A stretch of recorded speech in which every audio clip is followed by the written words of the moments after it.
This Saturday started off like any other. I slept in a little later than usual and gave my wife of 17 years, Clara, a kiss to start the day. She groaned, her usual sour mood evident, and muttered, "Oliver, just let me sleep, will you?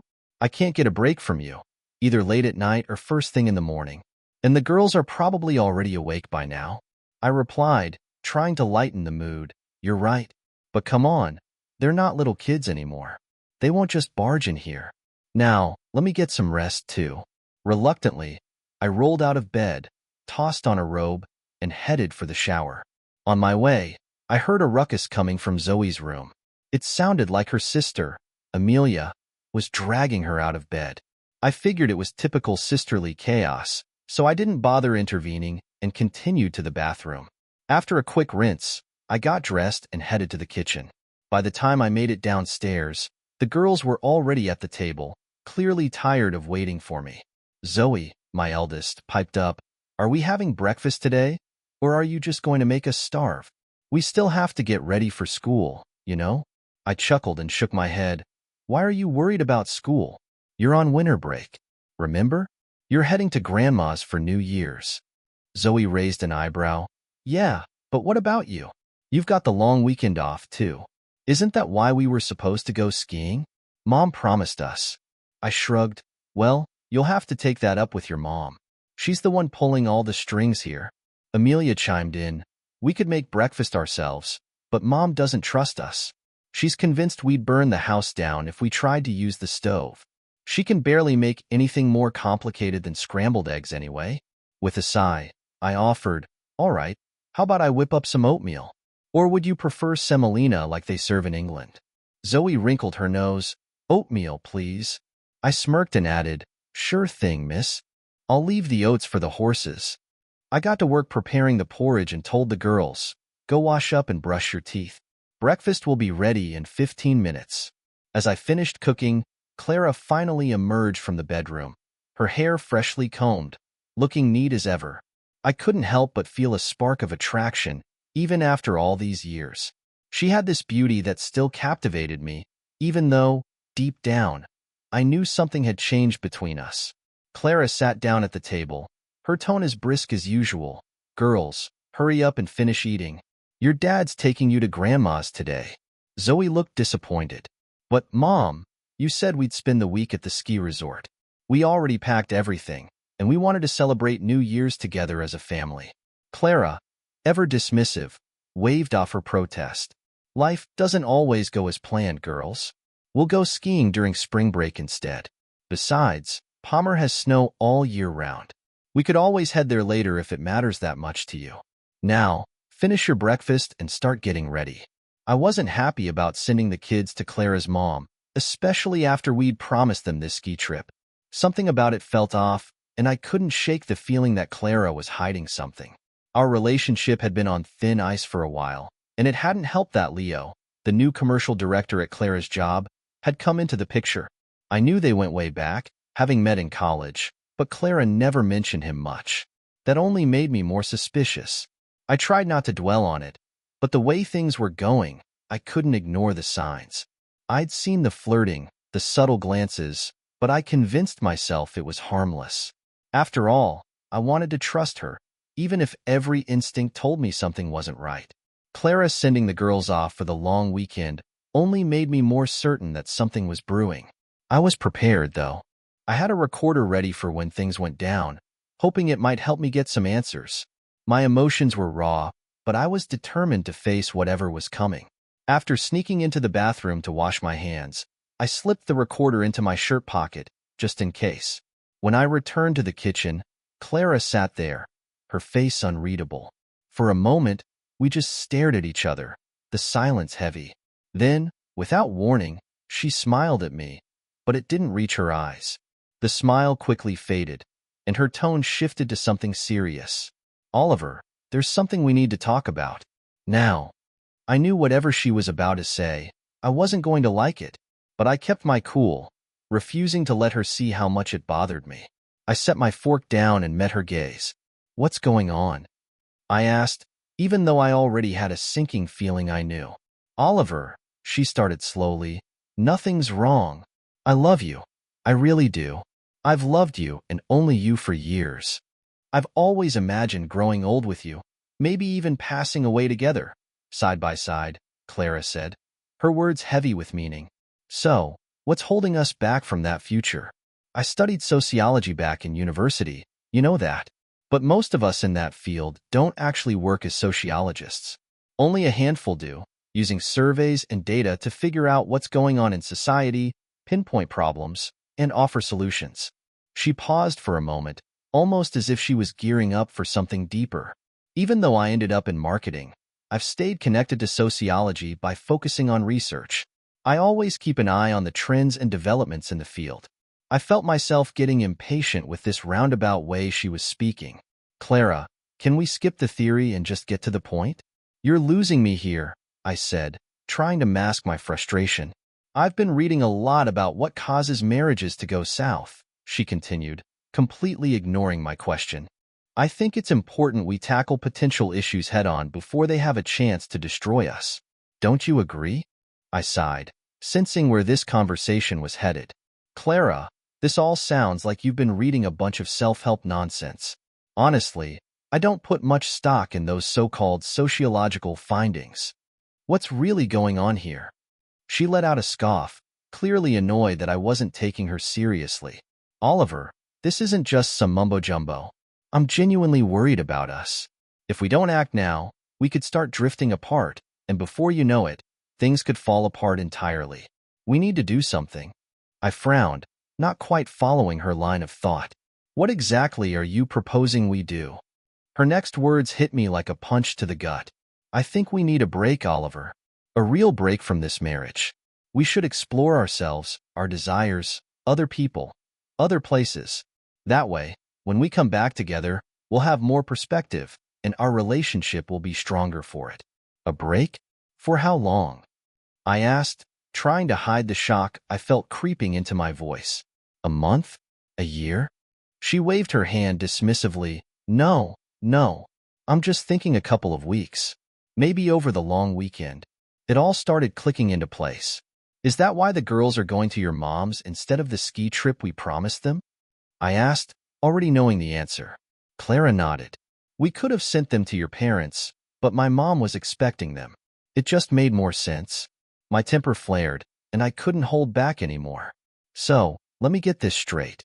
You've cooked up this entire sociological theory just to justify a weekend getaway with your lover, haven't you? I could barely keep the disgust out of my voice. Clara's face twisted, but she didn't deny it. Oliver, don't be ridiculous.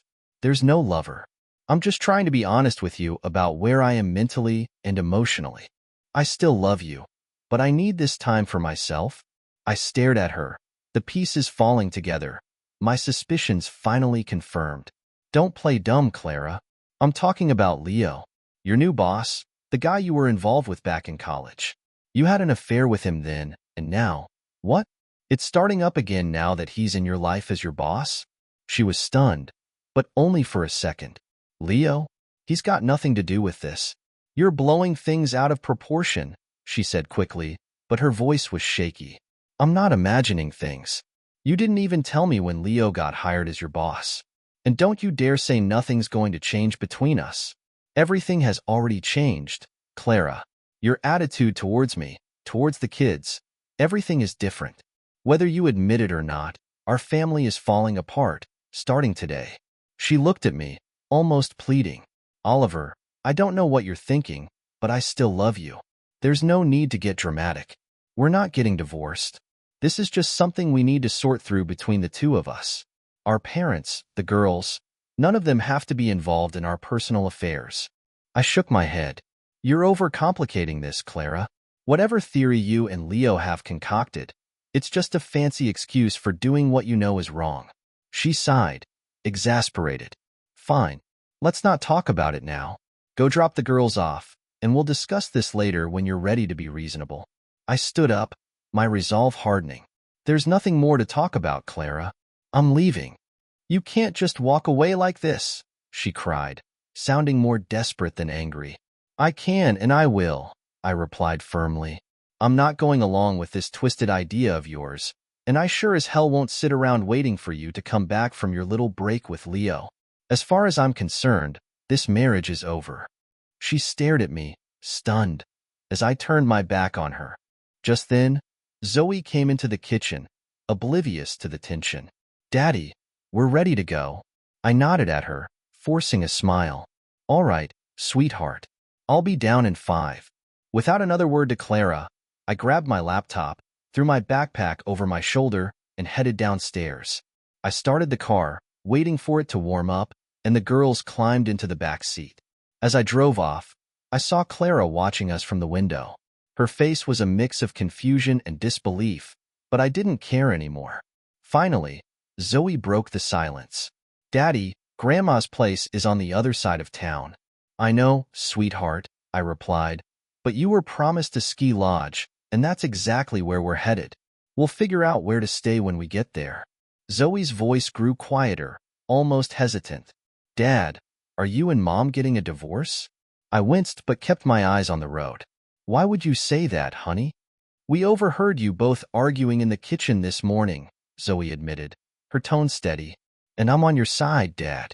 "Right, Amelia?" "Yeah," Amelia chimed in from the back seat. "I'm with Dad too. But where are we going to live?"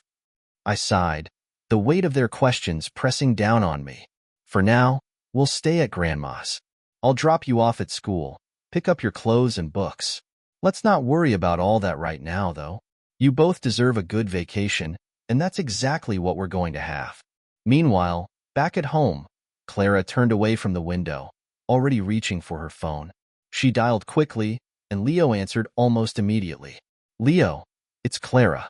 I've got a bit of a problem." His voice came through the line, casual but concerned. "No worries. I'm alone. Has your husband left yet?" "He's on his way," Clara said, glancing around nervously.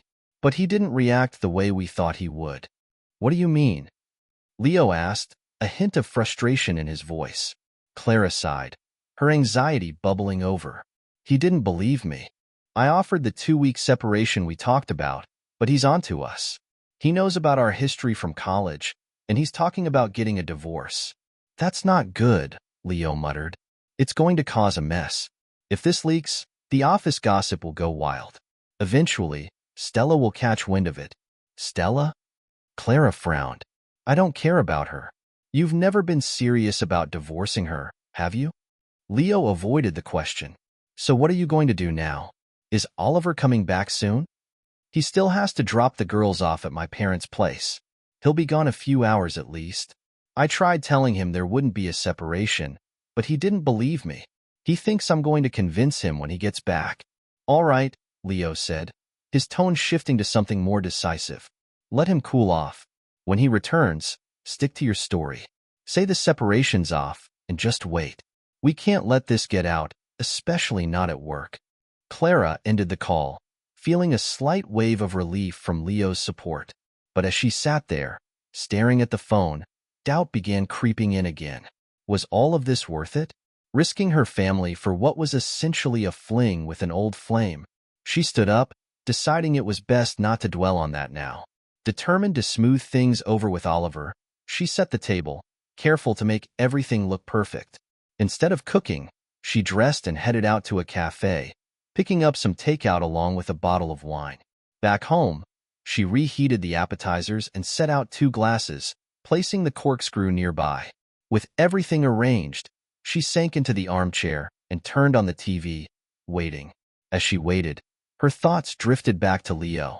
It had all seemed harmless at first.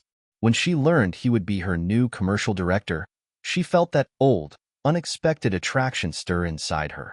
Their first private conversation confirmed what she had already suspected. It wasn't love, just lingering lust from their past. Leo had been blunt with her. "Clara," he'd said, "I've always been drawn to you, but I can't risk wrecking my family. We can keep this quiet, but that's as far as it goes." Clara had agreed then, convincing herself it was just a harmless fling, a temporary distraction. But now, seeing how quickly things had spiraled, she realized she'd underestimated the consequences. For hours passed, and still, Oliver hadn't come home. Clara's anxiety started creeping back. He should have been back by now, right? She called her mom, and after a slight delay, her mom's familiar voice answered. Hey, Mom. Just checking in. How's everything? We're fine, dear, her mom replied, a hint of exhaustion in her voice. It's dark out, winter and all. We're just sitting with your dad, having a bit of a squabble as usual. What's the argument about this time? Clara asked, half listening. Your father wanted a drink, and I refused. But, of course, he found the bottle I'd hidden. Her mom chuckled lightly. Clara barely paid attention to her mother's story. And, have you seen Oliver and the girls yet? No, they haven't arrived, her mother replied, her tone shifting. Why? Is something wrong? Clara's stomach twisted. After hanging up with her mom, she immediately called Oliver's parents. His father, a no-nonsense retired military officer, picked up. Clara, is that you? He barked. Go ahead, spit it out. She hesitated, not expecting his gruff tone. I was just calling to check on things. Don't bother pretending with me, he interrupted. You're looking for Oliver, aren't you? Well, he warned us you might call. So, he's at your place then? Clara asked, her heart racing. No, his father replied curtly. He didn't come here. But he did call, said something about you two getting a divorce. Clara's heart sank. This wasn't going according to plan at all. Clara's voice trembled as she spoke into the phone. We had a misunderstanding, but it's not something we're getting divorced over. Oliver's father didn't seem convinced. It's not just between you and him anymore. This is about some man from your work, isn't it? Clara hesitated. What did he tell you? He told me that during breakfast, you suggested a 2-week separation. When he didn't agree, you said you'd cancel it, but would discuss it when he returned. Is that what happened? No, Clara said, feeling the weight of her words. Oliver said he's had enough of these discussions. He's decided on a divorce. He's left to sort it all out, but he still thinks I'm sitting here waiting for him to come back. Oliver's father's voice grew sterner. That's not true, Clara. Oliver knows about the man you're seeing. I suggested he drive up there and confront you, but he said, Dad, I'm not interested. I have my daughters, and they're on my side. Where did he go? Clara asked, her panic rising. He didn't tell us, Oliver's father replied, his tone softer now. We were too upset to ask. But, Clara, if he calls, tell him he misunderstood. I tried my best for this family, but I see now that I don't know my own daughter. Clara's heart clenched at his words. I made a mistake. I don't want to hurt anyone. Oliver's father continued, his voice weary. My wife and I have been together for what feels like a century, and even in the toughest times, we never considered separating. Who put these absurd ideas into your head? And if you love someone else, why put everyone through this? If you're ready to leave your husband and children for another man, just do it. Don't ruin life for everyone else. Oliver will get over it. He's still young, he's not unattractive, and the girls will be fine with him. Clara, stunned, shook her head. What are you talking about? There's not going to be a divorce. That's your opinion, Oliver's father replied. I know my son better than you seem to. He won't just let this go. I'll explain everything to him. He'll see he's wrong, Clara insisted. Whatever you say, he'll call. I'll let him know, Oliver's father said before hanging up. Clara immediately dialed Leo's number, but instead of Leo, a woman's voice answered. Hello? Clara was caught off guard. Excuse me, I'm looking for Leo. Is he there? The woman's voice was sharp. Who's asking? My name is Clara. We work together. Oh, I know who you are, the woman replied, her tone cold. Let me save you the trouble. Don't call him. He's not here. Clara, confused, stammered. What do you mean? Where's Leo? I kicked him out, the woman said bluntly. And he doesn't have a phone. So stop looking for him. Clara's voice cracked. Is something wrong? What happened? The woman let out a bitter laugh. You don't know? He's a cheater and a womanizer. I've moved to 2 different cities because of him, but I'm not leaving this one. I'm done. Maybe he's at your place. I don't care anymore. Why would he be at my place? He doesn't even know where I live, Clara said, her mind racing. He knows more than you think. He knew your address, your schedule. He's been keeping tabs on you. the woman said, her voice dripping with disdain. But he's not worth the trouble, trust me. Clara hung up the phone, her hands shaking. Her world was unraveling faster than she could control. Meanwhile, Oliver and his daughters were nearing the ski lodge. As they approached, Oliver called ahead to an old classmate of his, Eli, who now managed the resort. Eli, Oliver said, his voice steady, I need a favor. Can you accommodate me and the girls for a few days? Eli's response was immediate. Oliver, anything for you. I've got a house that'll be perfect. I'll reserve it for you. But if someone calls, don't worry, I won't mention you're here. Thanks, Oliver said. We're about an hour and a half away. The roads are slippery, so we're taking it slow. No problem, Eli replied.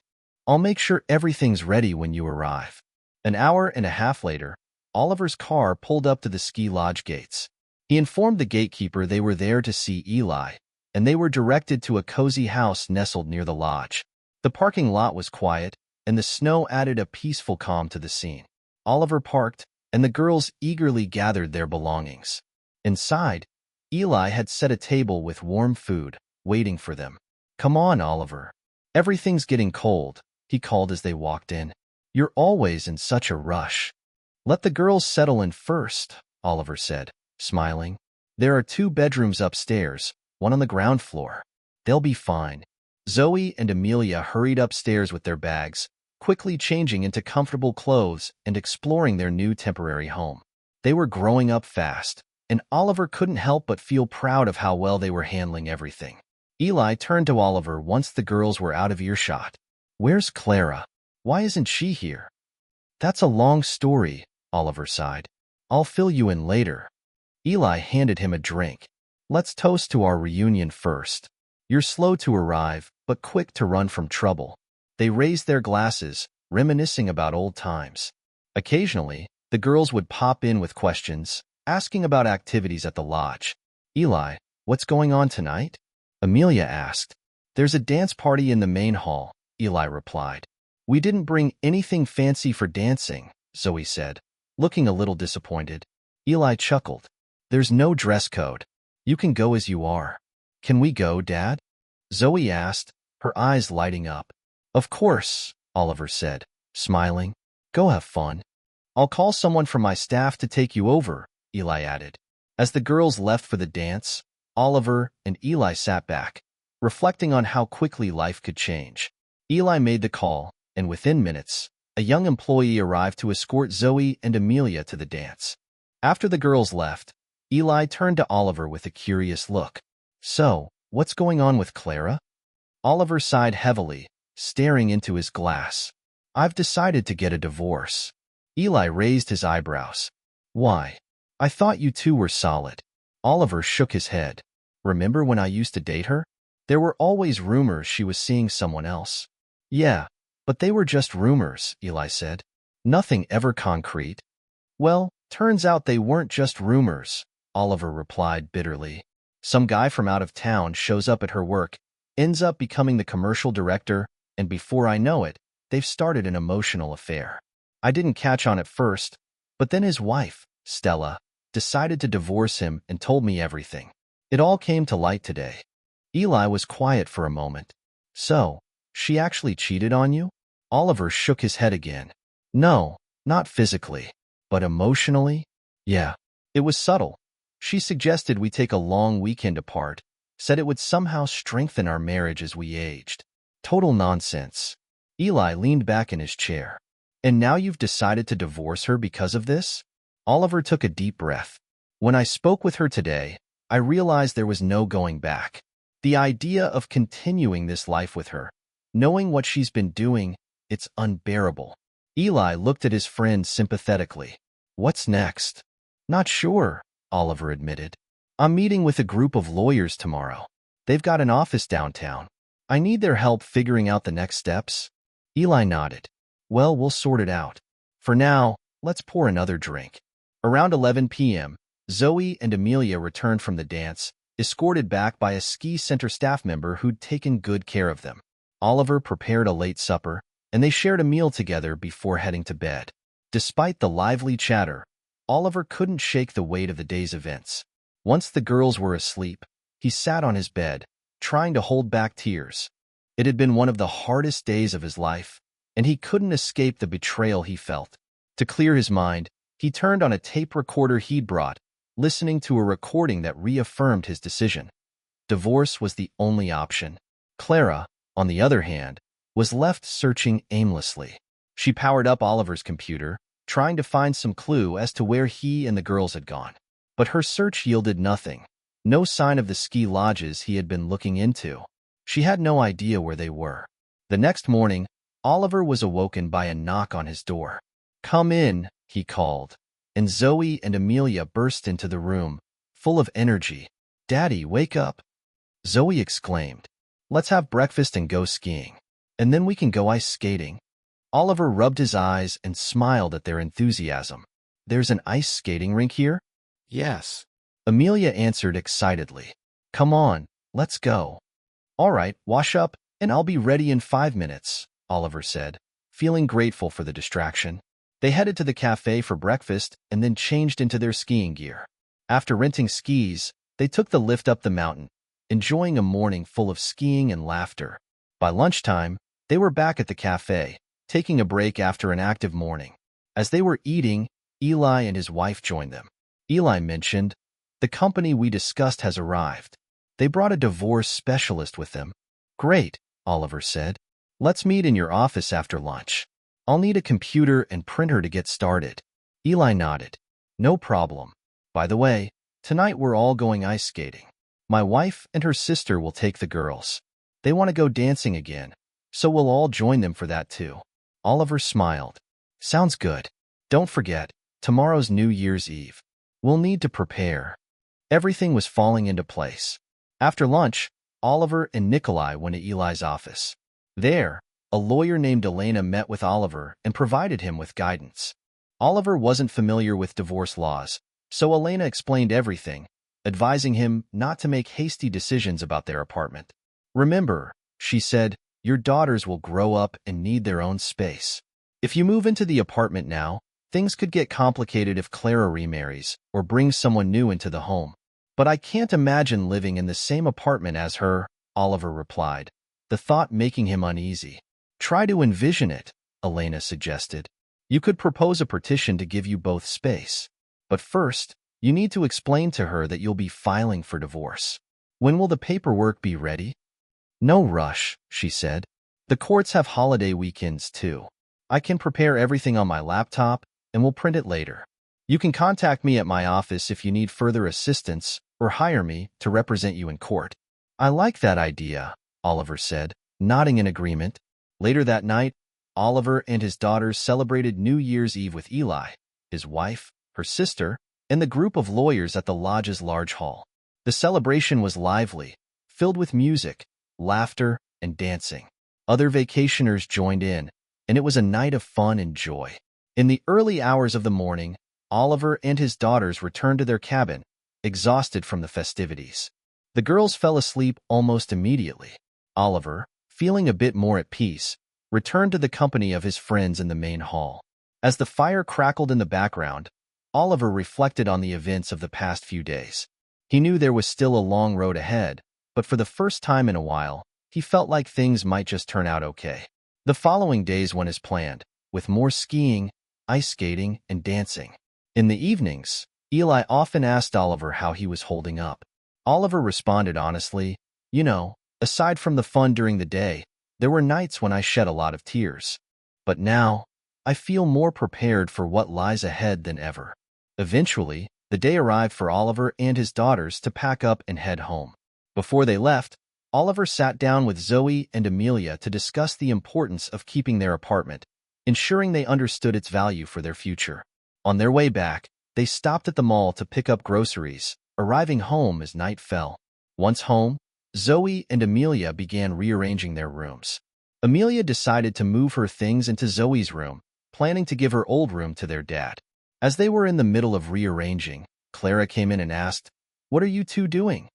Amelia responded, "We're turning my room into Dad's room, and Zoe and I will share."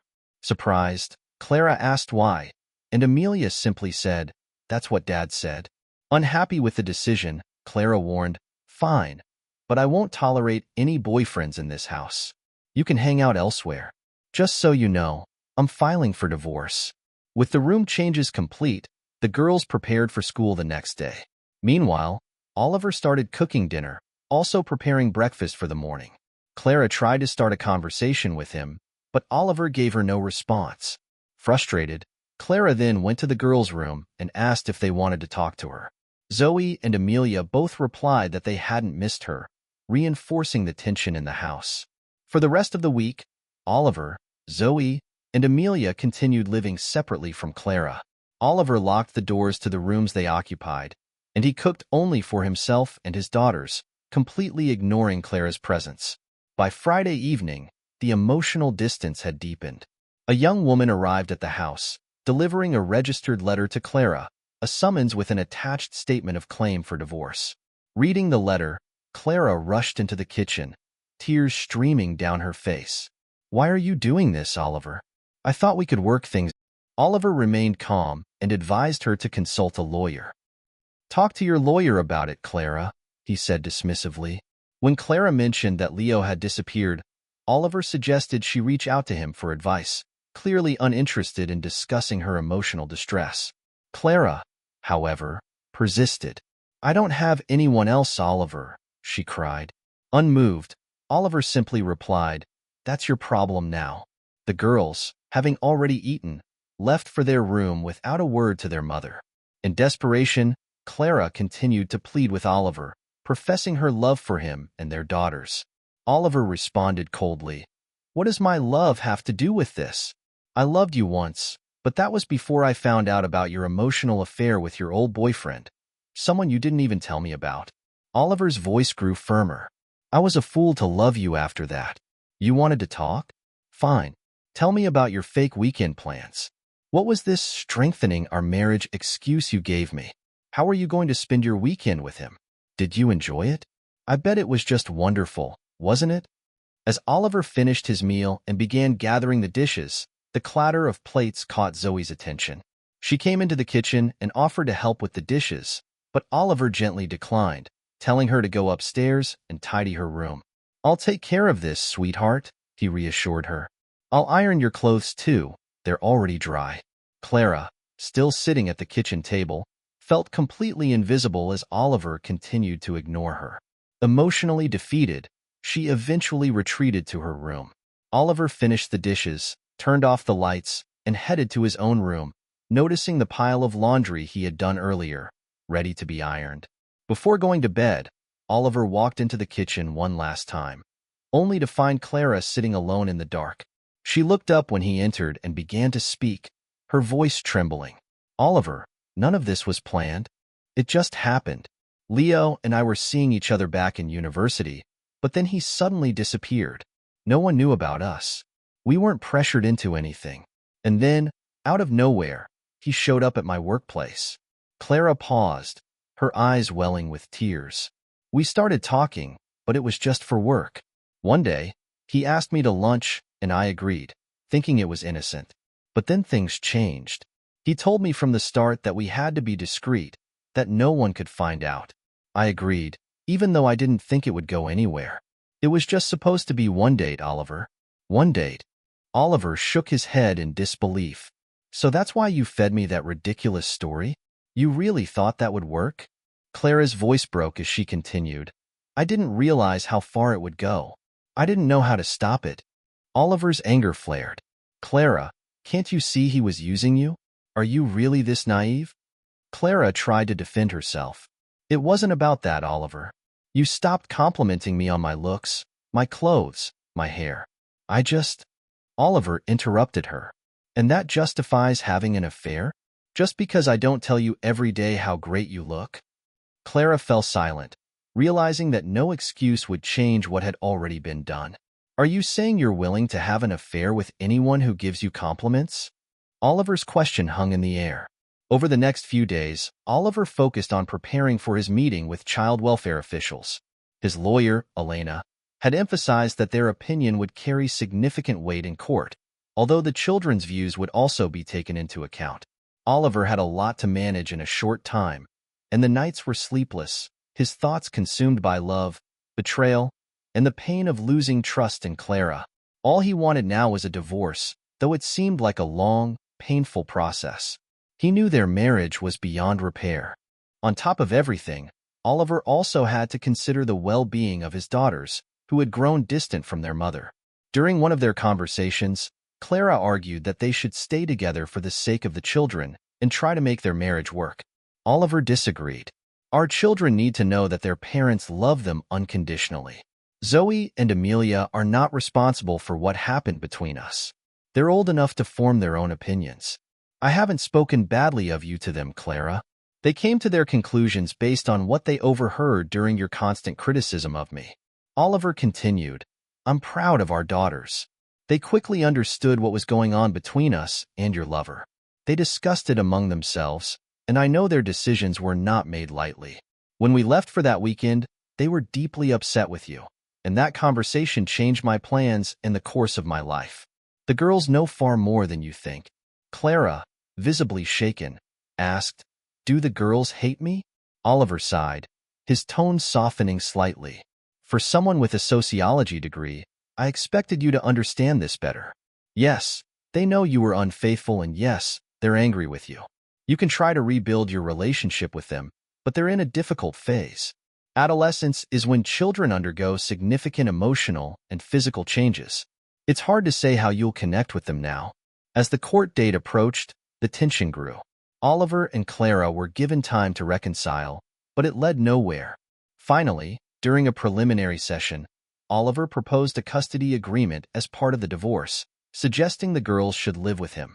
Clara, defiant, refused to sign it. I won't agree to that, she declared. Oliver warned her. Then I'll take this matter to court. They'll listen to me, speak with the girls, and make a decision. It's not likely to be in your favor. Clara shot back. You can't be so sure.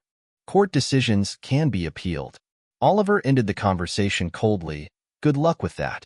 Clara, now more desperate, admitted, Oliver, I know I've been foolish. I realize now what I did was wrong. I love you. Leo is gone, and he'll never be a part of my life again. Oliver remained unmoved. That's your choice, Clara. Your life. Don't try to blame me for any of it. Eventually, the court-imposed deadline for reconciliation passed. Clara made several attempts to reconnect with Zoe and Amelia, but her efforts were met with resistance. Meanwhile, the girls continued attending school and computer science classes, returning home each day with their father. They would eat a light snack in Oliver's room and then settle down to do their homework, while Oliver cooked dinner and prepared breakfast for the next day. One day, child welfare authorities visited their home, interviewing the girls and inspecting their room as part of their report. Shortly after, the court hearing arrived. Oliver, accompanied by Zoe and Amelia, answered questions with the help of their lawyer. Clara, seated alone, had no legal representation. She had sought advice from friends and counselors, fully aware that her marriage was irreparable. During the trial, she responded briefly to the judge's questions, her answers mostly limited to yes or no. At the end of the hearing, Clara surprised everyone by announcing that she was relinquishing her share of the apartment to the girls, providing a deed of gift. The judge noted that Clara had already taken her personal belongings from the apartment and had 1 week to remove anything that remained. Clara then requested a recess to sign the child support agreement Oliver had proposed.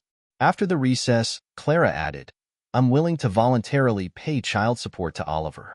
I know the court's decision may not go in my favor.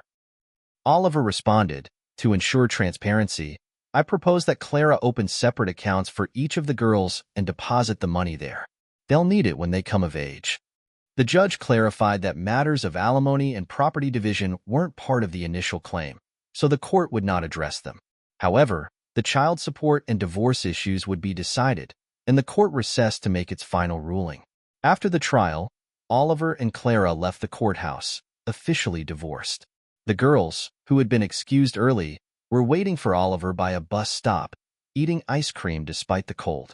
Oliver laughed when he saw them. What are you doing? It's freezing outside. Zoe and Amelia explained that they had brought the ice cream home and didn't think there was any harm in enjoying it, even in winter. It can even soothe a sore throat, they joked. The issue of child support was settled amicably, with the girls choosing 19 as the age when they would gain access to the accounts. Clara honored her promise and moved out of the apartment, going to live with her parents, where she cared for her ailing mother. Oliver allowed her to visit Zoe and Amelia once a week, though the girls remained hesitant. Oliver spent a long time on his own, focusing on raising his daughters.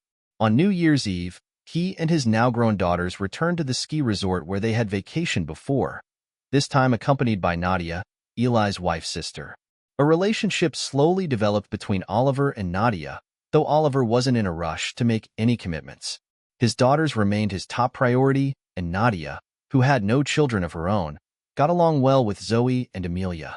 Although there was initial jealousy, Oliver ensured they were a close-knit family. Clara had a difficult year.